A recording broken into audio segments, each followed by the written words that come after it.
Hi, boys and girls. Mrs. Allen here. I sure miss seeing you every day. Welcome to my dining room. This has become my new classroom.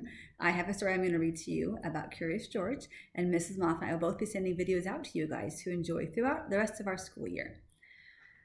This one is Curious George Goes Camping, something I thought you would like to do during your summer vacations. Curious George Goes Camping.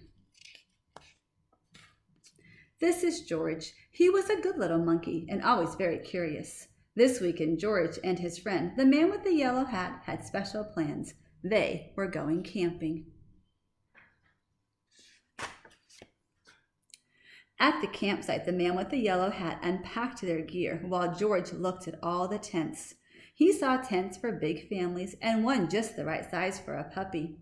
There were even tents on wheels. "Would you like to help me put up our tent, George?" the man asked. George was happy to help.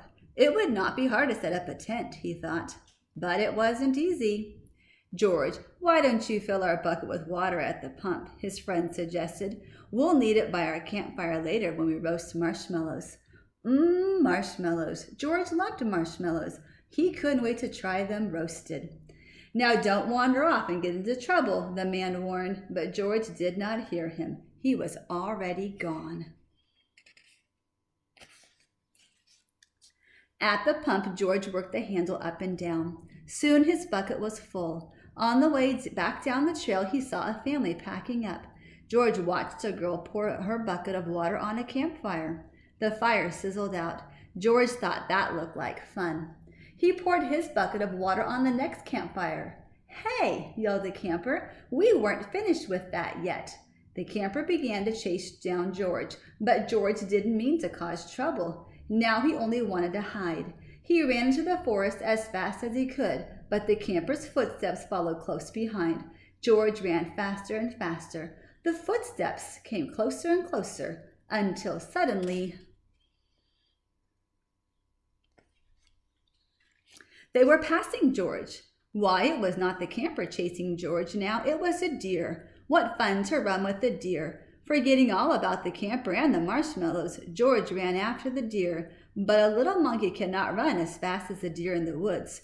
Before long, George was lost and all alone. He felt tired and stopped to rest. At first he was worried. He was very far from camp, but there were lots of other animals to keep him company. He saw a lizard sunning on a rock and a squirrel chattering in a tree. Then he saw the tail of a black and white kitty peeking out from under a bush. He was curious. Would the kitty like to play? George gently pulled the kitty out.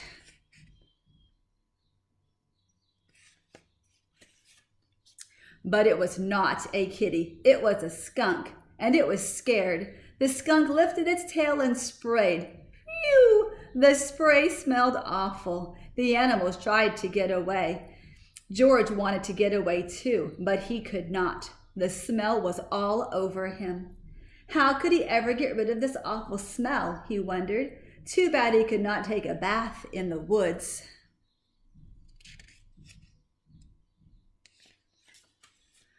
Then George had an idea. He would wash the smell off in the creek. George jumped into the cold water. He splashed and scrubbed, and he was still smelly. And now he was wet, too. But what could he do? George thought and thought. He climbed up a tree to dry off. Would the smell blow away? No. Even dry and high up in a tree, George did not smell better. Poor George. He wished he hadn't wandered off so far from camp.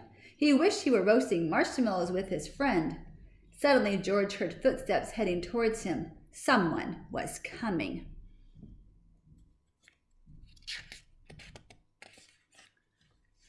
It was the forest animals. They ran right by him. They had seen something scary, and George saw it too. It was a fire. George had gotten into trouble for putting out one fire, but this fire wasn't in the campground. This was an emergency. Quickly, George climbed down the tree and grabbed his bucket. He scooped it full of water in the creek. Then, being careful not to spill, he climbed back up and swung from branch to branch through the trees.